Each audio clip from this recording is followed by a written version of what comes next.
د خپرونې موضوع اسلام او رسانۍ د خپرونې ادامه. लेकिन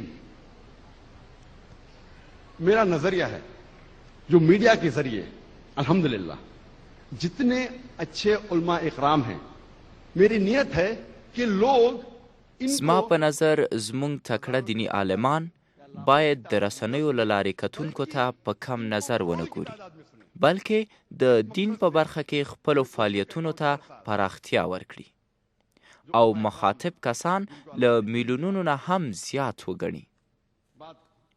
په هر رسنۍ کې په سلګونو نیک مسلمانان شته چې یوازې د خدای جل جلاله د پیغام د استولو لپاره هلته لګیا دي او د وخت له رارسیدو سره خپل پیغام نړۍ ته رسوي.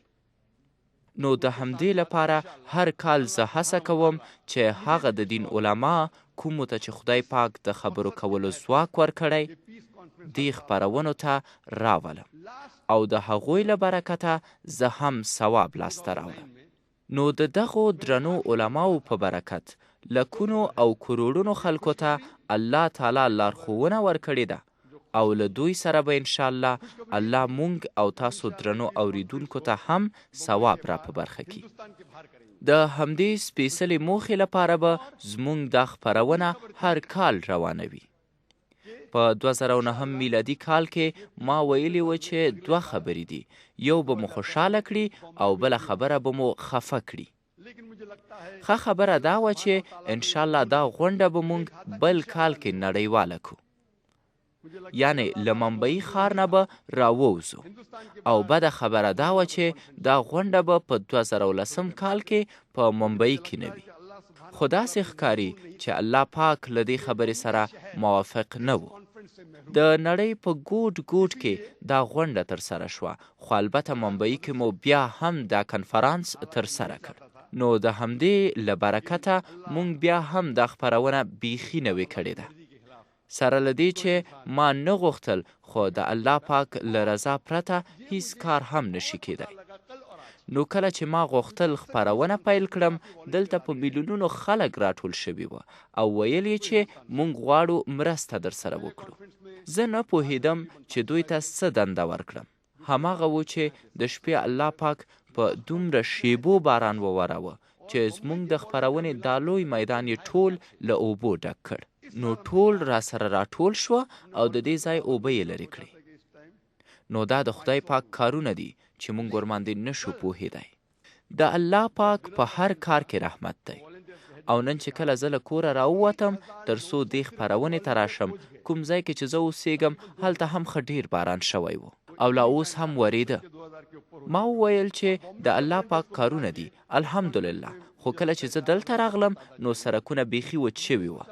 بیا ما ته خبر راغی چې د ممبئی په هره سیمه کې باران دی، مګر نن چې مونږ دلته ناست یو دې سیمه کې باران نشته.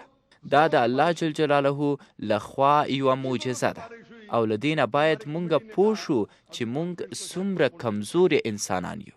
همدا د الله پاک د ځواک او د قدرت نښې دي چې مونږ ته یې راښایي. له دې ځایه 1 کیلومتر لرې باران وریده، خو دلته هیڅ خبره هم نشته. نو ځکه مونږ دا پروګرام هم همدلته ونیوو تر څو باران را باندې ونه وریږي. خو د الله پاک شکر دی چې هیڅ باران نشته او انشاءالله زمونږ د بلې ورځې پروګرام به د باندې تر شنه اسمان لاندې ونیسو. زه له ټولو هغه دوستانو نه نړۍ مننه کوم چې د روژې مبارکې میاشتې لپاره یې دا پروګرام تیار کړ او انشاءالله الله پاک به تاسو ته د دې کار ثواب هم درکړي. او تر دې وړاندې چې زه د نن ورځې خبرې پای ته ورسوم، له ټولو دیني علماو نه چې له ډېرو لرې ځایو لکه سعودي عربستان، انګلستان، نیپال، شارجه او داسې نورو ځایونو څخه دلته راغلي نړۍ مننه کوم.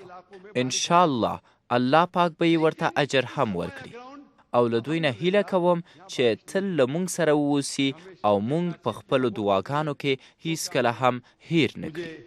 इसका सवाब मिले और इंशाअल्लाह हम सब मिलके कोशिश करेंगे कि अल्लाह सुब्हाना व तआला का जो पैगाम है सारे दुनिया तक पहुंचाए. वाखिर दावाना अल्हम्दुलिल्लाह रब्बिल आलमीन. जज़ाकल्लाहु खैर. डॉक्टर जाकिर नायक साहब. मेरी ज़िंदगी का मकसद कि हर एक को फैज़ पहुँचे, मेरी ज़िंदगी का मकसद कि हर एक को फैज़ पहुँचे, मैं चिराग रहगुज़र हूँ, मुझे शौक़ से जलाओ. چې نوم یا په نومونو کې سبحان دی له همهغه نوم مې ځان قربان دی. की तरफ से हम आप सभी का शुक्रिया अदा करते हैं.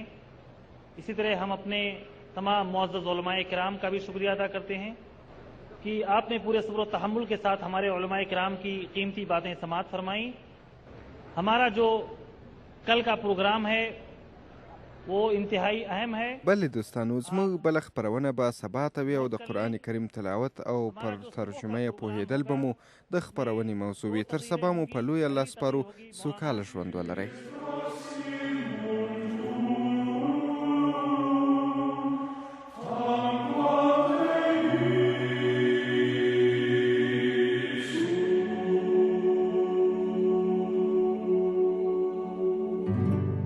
Love to